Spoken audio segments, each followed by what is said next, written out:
चलिए, आज हमारा लोक स्मार्ट चैनल आज आया उत्तर प्रदेश के बलिया जनपद में। कहते हैं कि बलिया जनपद जो यहाँ का जो कल्चर है पॉलिटिक्स का, दोनों बिहार का से टैली करता है। आज हम टटोलेंगे बीजेपी कार्यालय में आए हैं। यहाँ के मुख्यमंत्री जी योगी जी बिहार में कई जगह भ्रमण है, हमने सबका रिकॉर्ड मैंने किया है। आज हम पहुँचे योगी जी के क्षेत्र में। आज हम देखेंगे कि योगी जी में कितना है दमखम। लोगों से बात करेंगे, होगा कौन प्रधानमंत्री। शुरुआत करते हैं बीजेपी कार्यालय। लोकेशन है बलिया जनपद का बैरिया, एक जगह है खूबसूरत। और ये ज़िले के बारे में बताना नहीं, उत्तर प्रदेश में ज़िले को जनपद बोलते हैं और बिहार में ज़िला बोलते हैं। हम हैं उत्तर प्रदेश के बलिया जनपद। आइए लोगों से बात करते हैं। हम आज टटोलेंगे आज उत्तर प्रदेश के बलिया जनपद। ये चैनल आज पहुंचा है, पूरा बलिया में भ्रमण करेगा। यहाँ भी चुनाव अंतिम यानी 1 जून को बलिया में भी है। और यहाँ के मुख्यमंत्री योगी जी बिहार में कई जगह उन्होंने घूमा, कई तरह के उन्होंने जो भाषण दिया है। आज उनके ही हम राज्य में, उनके ही जनपद में हम पहुँचे हैं। गट्टी में हम पहुँचे बैरिया, एक बीजेपी कार्यालय दिखाई दिया जहाँ हम यहाँ के जो एक नेताजी हैं उनसे हम बात करते हैं। ये सर, क्या नाम है आपका? अरविंद सिंह सेंगर। सेंगर साहब, पहले बताइए जगह का नाम बताइए, कहाँ है? बैरिया में हम लोग पार्टी कार्यालय पर हैं, चुनाव कार्यालय पर बैरिया। अच्छा जी। ये क्या प्लानिंग है आपका? ये कैसा लगता है आपको? ये कि प्रधानमंत्री मोदी जी बोलते हैं, योगी जी बिहार में तो बहुत कुछ बोल के आ गए। आज हम आपके राज्य में हैं और वो आपका जनपद आपकी जगह पर, क्या कहना है आपका? यहाँ पर सबसे सकारात्मक माहौल है। पूरे देश में सबसे अच्छा माहौल इसमें चुनाव का दृष्टि से भारतीय जनता पार्टी के पक्ष में उत्तर प्रदेश में माहौल चल रहा है और उसी माहौल का हिस्सा है बलिया। पूरे उत्तर प्रदेश में एक तरह से भारतीय जनता पार्टी के पक्ष में लहर सी चल रही है और हम लोग उम्मीद करते हैं कि 80 में 75 सीटें भारतीय जनता पार्टी के पक्ष में होगी, उसमें एक बलिया की सीट होगी। ये जो आपकी एनडी पार्टी है, जो आपका अपोजिशन पार्टी है, एक में सवाल सुन लीजिए, सवाल तो सुन लीजिए कम से कम। वैसे तो आप तो निकलियर हैं, आप तो इस पार्टी पे क्या आपका कहना है? ये भी कहते हैं कि हम 400 वाली पार्क झूठा कहते हैं, ये सरकार बनाएंगे, इस पर क्या प्रतिक्रिया आपका है? बस एक सीधी सी बात कह रहा हूँ कि इनके प्रति नकारात्मक का माहौल है और ये जो लोग कह रहे हैं लोगों को विश्वास नहीं है। इंडिया गठबंधन का किसी तरह से कोई हम लोग टीका टिप्पणी नहीं करना चाहते हैं, लेकिन उनके पक्ष में कम से कम यह मैं दावे के साथ कह सकता हूँ कि उत्तर प्रदेश में कोई माहौल नहीं है। और जो बताया जाता है, तो बिहार के लोगों में कहना है कि जो इतना जो एक्सप्रेस वे रोड सब अखिलेश यादव बनाए हैं, क्या बनाए, उन पर क्या कहना है आपको? कुछ नहीं, जितना विकास जो है योगी आदित्यनाथ जी के कार्यकाल में उत्तर प्रदेश में हुआ है कभी नहीं हुआ था। चाहे एक्सप्रेसवे हो, चाहे स्कूल कॉलेज हो, चाहे मेडिकल कॉलेज हो, जो भी कुछ इस समय उत्तर प्रदेश में आपको दिखाई दे रहा है योगी आदित्यनाथ की देन है। आपके राज्य में बुलडोजर के क्या महत्व है? बुलडोजर का बहुत महत्व है, कानून व्यवस्था के लिए तो है इसका मायने मतलब। और मैं दावे के साथ कह सकता हूं कि पूरे उत्तर प्रदेश में पहली बार इस प्रदेश की जनता निर्भीक होकर अपनी ज़िंदगी व्यतीत कर रही है। ये एक ऐसा माहौल बन गया है। सबसे बड़ा उत्तर प्रदेश का यही मुद्दा बन गया है, कानून व्यवस्था। और पूरी आम जनता, समाज का अंतिम व्यक्ति भारतीय जनता पार्टी योगी आदित्यनाथ और नरेंद्र मोदी के साथ खड़ा है। धन्यवाद। 80 में 75 बोल रहे हैं आप? जी, 80 में 75 पूरा प्रदेश का। पाँच आपने क्यों छोड़ दिया? हम 80 में 80 भी कह सकते हैं, लेकिन मान लीजिए एक्सीडेंटल। यानी आप कटु सत्य बोलते हैं? आप एकदम कटु सत्य बोल रहे हैं। सत्य बोलते हैं। चलिए, एक सवाल लास्ट में दीजिए। ये जो यूपी और बिहार का जो बॉर्डर है, मांझी के इस पार है, सड़कें तो दिखाई दे रही, कुछ सड़कें बन रही हैं आपको। जो हाजीपुर से गाजीपुर NH लगता है वही रोड होना चाहिए, लेकिन ये जो पोर्शन जो बैरिया वाला पोर्शन आज से 20 सालों से हम वही स्थिति देती, इस पर डेवलप क्यों नहीं करते हैं आप लोग? इस बार चुनाव के बाद बैरिया की तस्वीर बदलेगी और पिछली बार के माननीय सांसद जी के प्रयास से ग्रीनफील्ड एक्सप्रेसवे का निर्माण हो रहा है। और मैं समझता हूं कि 2-4 साल बाद जब आप यहां पर प्रवेश करेंगे तो यह बैरिया जो है बहुत खूबसूरत आपको दिखाई देगी और आपको नहीं लगेगा कि आप बैरिया में हैं। कम से कम 3-4 साल का मौका चाहिए। बहुत विकास हुआ है बहरिया में, बहरिया की तस्वीर बदली है और आपको मैंने 1-2 साल बाद जो है और तस्वीर जो है बदलती दिखाई देगी। विकास तो हुआ है, उसके पहले जो सांसद जी थे, उसके पहले भी सांसद जी थे, उन लोगों ने अपने अपने स्तर से काफ़ी यहाँ का विकास कराया है। इस पर हम लोग कोई मतलब नहीं कहना चाहते हैं। और जब माननीय नीरज शेखर जी भी निर्वाचित होंगे तो उस कड़ी को आगे बढ़ाएंगे और बहरिया का विकास होगा। अच्छा, इनके बाद MP साहब के बारे में, भावी MP साहब के बारे में बताया जाए, कुछ चैनल के थ्रू लोग सुनेंगे, उनके बारे में बताइए। बलिया जनपद के सबसे ईमानदार और सबसे सज्जन नेता के रूप में नीरज शेखर जी की पहचान है, यही कहा जा सकता है। आम जनता से हमेशा मिलते जुलते रहते हैं। आप वोट करें ना करें, आप जब अपने काम के लिए जाते हैं तो कभी नहीं पूछते हैं कि आप किस पार्टी से ताल्लुक़ रखते हैं, आप हमको मत दिए कि नहीं दिए। आप जाएंगे, आपको जैसी मदद की आवश्यकता होती है तुरंत मदद कर देते हैं।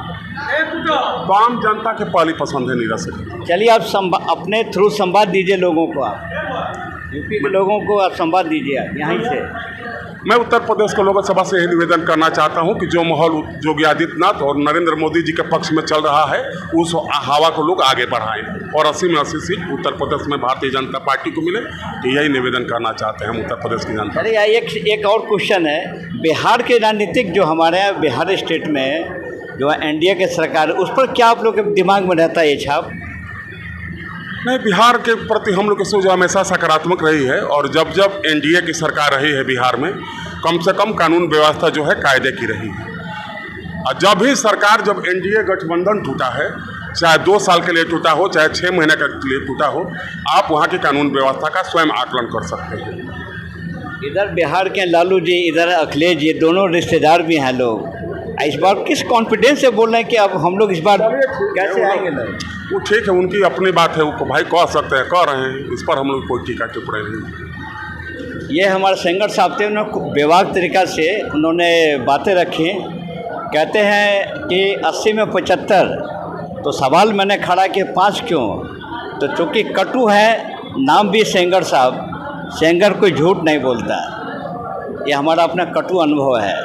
ये पहले ऐसे नेता मिले कि जो ये कह सकते थे कि 80 में 80, लेकिन जो 75 जो बोलते हैं कि ये है कटु सत्य। चलिए, कुछ और लोगों से टटोलते हैं, राय लेते हैं, और साथ साथ इन्होंने जिस बेबाक तरीक़ा से कॉन्फिडेंस से बोल रहे हैं, ये बुलडोज़र के प्रश्न पर भी इन्होंने कहा कि बुलडोज़र का शब्द ही कानून का नियंत्रण, यानी कि हम चाहेंगे चैनल से नहीं, उनको दिए जो हम चाहेंगे चैनल से हमारे जो भी हैं, तो आप कम से कम बुलडोज़र का आप ज़रूर आप प्रयोग करें, इसका अर्थ समझें। चलिए, फिर मिलते हैं, आपको फिर मिलेंगे, अगले चौक पे मिलते रहेंगे। आज करेंगे, हम रहेंगे आज टीम दिन भर, और हम यही एक ऐसा चैनल है ना किसी का पक्षपात नहीं लेता। ये बहुत बहुत धन्यवाद आपको। ये हमारा लोक स्मार्ट न्यूज़ चैनल है, और हमारा ये एक सुदर्शन TV सुरेश जी का चैनल नाम सुना होगा, हम बिहार के हेड हैं उसका। हमारे पूरी टीम उतरी है आपके आज ही। ठीक, चलिए फिर मिलते रहेंगे आपको। चलिए, हाँ, एक पहली बार मिले सेंगर साहब से, दूसरी बार मिलते प्रधान साहब हमारे बगल में बैठे हैं, इनसे भी कुछ टटोलते हैं दिल इनका, कहाँ तक क्या बोलते हैं। क्या नाम है आपका? अरुण यादव, अध्यक्ष प्रधान संघ बहरिया। अध्यक्ष, ये जो आप बैठे हैं, किस कार्यालय में बैठे हैं आप? भारतीय जनता पार्टी 72 लोकसभा बलिया का बहरिया विधानसभा का कार्यालय है। आपके नाम क्या होता है? नाम धीरे धीरे बोलिएगा। तो अरुण यादव, अध्यक्ष प्रधान संघ बहरिया। थोड़ा सा अच्छा लगा हमको, समझ सकते हैं हमारे कहने का सेंस क्या है। आप समझ सकते हैं, चैनल भी समझता, आप भी समझते हैं। जब आप यहाँ आ गए, क्या लगता है आपको यूपी में ये जो सीटें हैं उस पर कितना आप जा सकते हैं आगे? उत्तर प्रदेश में पूज्य मुख्यमंत्री योगी आदित्यनाथ और देश के यशस्वी प्रधानमंत्री नरेंद्र मोदी जी के नेतृत्व में उत्तर प्रदेश में जो 80 लोकसभा की सीट है, हम सभी लोकसभा सीटों पर सम्मानित वोटों से बढ़त बनाकर और पूरी लोकसभा की सीटें जीतने का काम करेंगे। और 10 सालों से जो भारतीय जनता पार्टी और यशस्वी प्रधानमंत्री नरेंद्र मोदी जी के नेतृत्व में जो सरकार चल रही है, वो जन कल्याणी योजनाओं के माध्यम से जनता की हर सुख दुख में जो भागीदारी बनने का काम कर रही है। इसी आशा और भरोसा विश्वास के साथ पूरे उत्तर प्रदेश की सीटों पर हम लोग जीतेंगे। आइए अपोजिशन पार्टी की बात करते हैं। अपोजिशन पार्टी का जो आपको मेन जो है यादव जी हैं, अखिलेश्वर जी है और अखिलेश्वर यादव जी हैं, उन पर क्या कहना है आपको? देखिए, जो विपक्ष की पार्टियां हैं उस पार्टी का वोट बैंक जातिवाद पर होता है और समाज को बांटने का काम करती है। लेकिन जो भारतीय जनता पार्टी की जो विचारधारा है वो सर्व समाज, सभी वर्ग, सभी अवस्था के पुरुष को लेकर, महिलाओं को लेकर, बच्चों को लेकर, नौजवानों को लेकर, सभी की भागीदारी लेकर और काम करने के नेतृत्व की जो क्षमता माननीय नरेंद्र मोदी जी के आशा और विश्वास के साथ पूरे देश में काम चल रहा है, उसके अनुसार हम ये कहने में थोड़ा सा भी उचित नहीं करेंगे कि भारतीय जनता पार्टी की सरकार पुनः देश में बनने जा रही है मोदी जी के नेतृत्व में। मोदी जी का जो कथन है गारंटी बोलते हैं, कितने सीटों पर है? मोदी जी की गारंटी वारंटी उत्तर प्रदेश की सभी 80 सीटों पर है। मोदी जी की जो भी योजनाएं हैं सभी 80 सीटों पर पूरे उत्तर प्रदेश में काम किए हैं, या जनधन का हो, आवास का हो, या जो भी योजनाएं जन कल्याणी योजनाएं हैं, आयुष्मान की हो, जो भी योजनाएं हैं पूरे उत्तर प्रदेश में हर वर्ग, हर समाज, हर अवस्था के लोगों को दिया गया है। इसलिए हम दावा करेंगे कि उत्तर प्रदेश की सभी सीटें भारतीय जनता पार्टी जीतेगी। प्रधान जी, एक सवाल, अंतिम सवाल, मोदी जी का एक मैनिफेस्टो मुद्दा कौन सा आपको पसंद है? ओनली वन, प्लीज से टू हियर। मोदी जी की सबसे महत्वाकांक्षी, सबसे बड़ी योजना जो गरीबों के लिए हुई, जो गरीब इलाज के अभाव में मृत्यु हो जा रही थी, उन्होंने आयुष्मान योजना को चलाकर और देश में जो भी पीड़ित वंचित व्यक्ति थे, जो देश में अंतिम पंक्ति में वंचित व्यक्ति थे, जो इलाज के अभाव में मर जाया करते थे, जिनके बाल बच्चे, बीबी तबाह हो जाती थी, परिवार तबाह हो जाती थी, आयुष्मान योजना से उस परिवारों को बचाने का काम किए। इसके लिए मोदी जी ने बहुत अच्छा आयुष्मान योजना का काम किया उत्तर प्रदेश और पूरे देश में। चलिए, बहुत बहुत धन्यवाद आपको। ये हमारे प्रधान जी ने खुलकर बात किया। मेरा प्रश्न कुछ था, इनके नाम पे टाइटल पर था, मैंने कोशिश किया लेकिन ये उलझे नहीं, यानी कि शुद्धता तरीका से इन्होंने अपना परिचय दिया। हम आते फिर एक और सज्जन के पास चलते हैं, इनको भी टटोलेंगे। ये बलिया के हैं लोग, कहते हैं कि बलिया, छपरा, आरा, तीनों का एक समांतर, तीनों की कहीं बातें चलती हैं तो छपरा, आरा, बलिया, जब तक पूर्वांचल में तीनों का एक साथ नहीं मिलाएंगे मज़ा नहीं आता था। उसी अब हम पहुँचे बलिया में। चलिए एक और हम सज्जन से बात करते हैं। क्या नाम है आपका? हमारा नाम दया शंकर पाठक, पूर्व प्रधान मुरारपट्टी। अच्छा पाठक जी, बताइए कि ये जो यहाँ चुनाव हो रहा है, ये शायद चंद्रशेखर जी के लड़के हैं जो खड़े हैं जो। अच्छा ठीक है, ये किस विश्वास के साथ कहते हैं कि बलिया में आप जीतेंगे? आप नीरज शेखर सबसे सरल और योग्य उम्मीदवार हैं। इनका कार्यकाल लोग 2 बार देख चुके हैं, 2007 और 2024 में जब वो सपा से हुआ करते थे।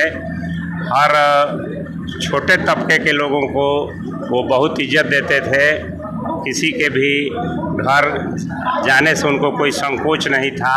इस तरह से ये शुरू से ही लोकप्रिय हैं। अपने पिता की विरासत इनको मिली हुई है, वो भी शिक्षा और स्वास्थ्य के ऊपर बहुत ज़्यादा ध्यान दिया करते थे। जो भी उनके यहाँ दिल्ली जाया करता था उसको ज़रूर वो मदद किया करते थे। इसीलिए इनको ये बता रहे हैं, या बता क्या रहे हैं, सब लोग कह रहे हैं, मैं भी कह रहा हूँ, 1 लाख से अधिक वोटों से जीतने जा रहे हैं। यहाँ सीटें हैं 80 यूपी में, 80 में कितना लेंगे आप? जो पहले हम पाए थे उससे अधिक लेंगे। पिछले 2019 के चुनाव में जो सीटें मिली थी उससे हम अधिक सीटें जीतने जा रहे हैं। और प्रधानमंत्री जी जो बोलते हैं 400 पार, कैसा लगता है कि 400 पार हो जाएंगे वो? अब 400 पार हम तो पूरे देश की स्थिति नहीं जानते हैं, लेकिन पिछली बार भी वो आंकड़े में 350 लोग कहा करते थे, तो 363 सीटें भाजपा को मिली थी। तो 400 हम लोग कह रहे हैं, तो 400 से एक भी अधिक हो जाएगा तो 400 हम पार हो जाएंगे। अब बुलडोजर की कहानी क्या है? बुलडोजर बाबा ये सब जितने उत्तर प्रदेश में माफियाओं द्वारा या अवैध लोगों द्वारा ज़मीन पर अवैध कब्जा किया गया था, उसे माननीय योगी जी ने तोड़वा करके, बुलडोजर चलवा करके और उसे नेस्तानाबूद कर दिया। इसीलिए उनका नाम बुलडोजर बाबा पड़ा और वो सही काम किए, वो गलत नहीं किए। चलिए, संदेश क्या देना चाहेंगे आप बलिया लोगों को? बोलिए। बलिया के लोगों को हम संदेश देना चाहेंगे कि वो भाजपा का हाथ मजबूत करें और घर घर से हर व्यक्तियों को निकाल करके 1 जून को अधिक से अधिक मतदान करावें, ताकि अगली सरकार सुव्यवस्थित रूप से भाजपा की बने। चलिए, अच्छा लगा ये, और अब फिर हम बात करते हैं। ये ड्रॉप कर देगा।